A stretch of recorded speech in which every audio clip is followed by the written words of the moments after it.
Nun haben wir Panamos Statement. Bitte. Дамы и господа, в принципе, мне почти ничего не осталось говорить. Тут эксперты очень подробно описали ситуацию. В то же время я заранее планировал свое выступление и в этом выступлении отразить два момента. Ну, один из вопросов был Каспийский вопрос, а второй – политическая ситуация внутри страны. В отношении Каспийского вопроса я уже сказал, это отношения Туркменистана с Азербайджаном и Каспийский статус. Поэтому повторяться не буду. Но хотел бы еще раз некоторыми примерами подчеркнуть, как сложно осуществить проект Набуко.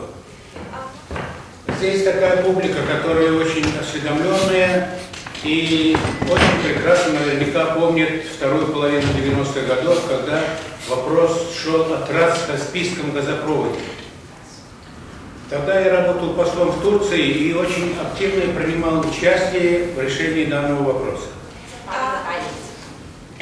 Была сделана огромная работа, и уже казалось, вот-вот этот вопрос решится и начнется строительство газопровода.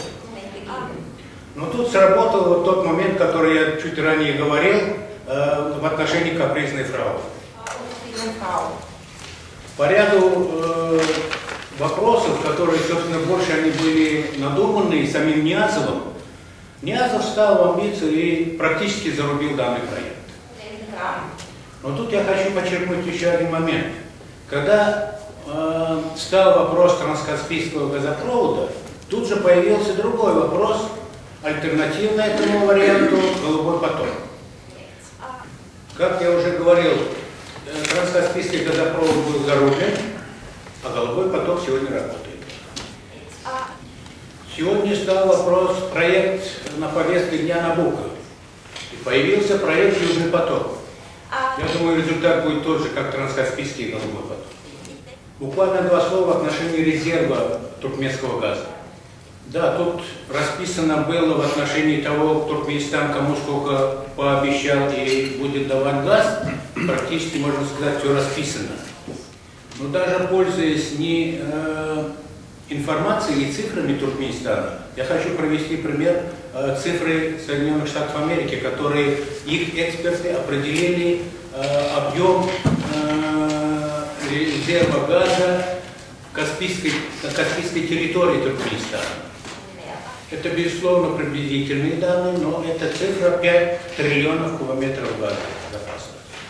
Так, но тут одно но. Во-первых, на строительство Набуко требуется огромная сумма. Это цифры тоже на некоторых разных, вернее, этих разные цифры приводятся. Ну, 8 миллиардов, так, на котором сегодня вроде остановились. 8 миллиардов требуется для газопровода, а этот газ – это резерв. Для того, чтобы еще он был газом и его получить, это требует огромных затрат. При сегодняшней ситуации, где эти деньги на газопровод, где эти деньги на добычу этого газа. Теперь в отношении политической ситуации внутри страны. Бердымухамедов с первых дней заявил, что он будет продолжать линию Ниязова, то есть Туркменбаши. Ради справедливости надо сказать, в первый год кое-что он и сделал. Это восстановил пенсии, которые Ниязов в свое время отнял у населения туркменского народа. Сделал реформу в системе образования, восстановил Академию наук, восстановил театр оперы, то, что было закрыто в свое время Ниязовым. Но на этом все остановилось. Даже реформа системы образования, она не соответствует международному уровню. Практически та часть молодежи, которая сегодня заканчивает получает среднее образование, заканчивает школы, они не готовы продолжать учиться в других странах, в европейских, в России и так далее. Потому что низкий уровень образования. И как он может быть высоким, если опять-таки один из основных предметов это изучение руками? В отношении прав человека все как было при Ниязове, так и все осталось. Люди по-прежнему в страхе. Они не могут свободно говорить то, что хотят. Нет свободы слова, нет свободной прессы. Es gibt keine Meinungsfreiheit, es gibt keine Medienfreiheit. И это можно перечислять и перечислять. Из-за ограничений нашего времени я просто не буду повторяться, потому что большинство здесь сидящих они в курсе. В отношении многопартийности, вот говорили, значит, это то, что блеф, просто слова, доказывает даже тот пример, что сегодня, буквально вот он заявил о многопартийности, и даже на следующий день есть факты преследования родственников оппозиционеров. И вообще очень мало уделяется внимания социальному вопросу. Процветает безработица. Наркозависимых людей все больше и больше становится, особенно среди молодежи. Die Drogenabhängigkeit wächst auch, besonders unter jungen Menschen. Со стороны сферы медицины не предпринимаются никакие меры, чтобы бороться с этой болезнью.